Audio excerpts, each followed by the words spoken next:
Le piratage en Russie, c'est un autre univers. Ici, quand quelqu'un te recommande une série, il te dit pas de la chercher sur Netflix ou Prime Video. Il t'envoie juste un lien. Le genre de lien avec tous les épisodes, toutes les saisons, en 4K, avec VO, sous-titres, gratuit, sans pub, enfin le délire. Et les sanctions contre la Russie depuis 2022, elles ont accentué ce processus. C'est-à-dire que maintenant, énormément de services de streaming occidentaux sont partis de Russie, Netflix, Prime Video, Disney+, etc. Et du coup, le piratage est devenu le seul moyen, en fait, d'accéder à un certain nombre de films, de séries, de jeux vidéo, etc. Et en fait, c'est un peu ça le paradoxe avec ces sanctions, c'est qu'en gros, ces marques-là, on dit aux Russes, arrêtez d'acheter nos produits.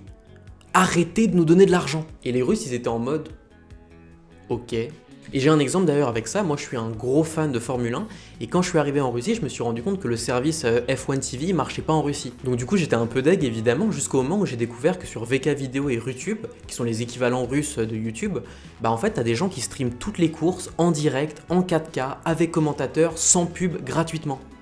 Le délire. Et comme en fait beaucoup de contenu n'existe tout simplement pas en Russie, bah c'est pas vraiment du vol. C'est juste un accès culturel à un truc qui est indisponible même si t'as envie de payer. Et une anecdote que j'adore, c'est que le gouvernement russe avait carrément commencé à bosser sur une loi sur le piratage légal de contenu indisponible. Bref, la Russie c'est vraiment le pays des hackers, ça pour le coup c'est pas un cliché.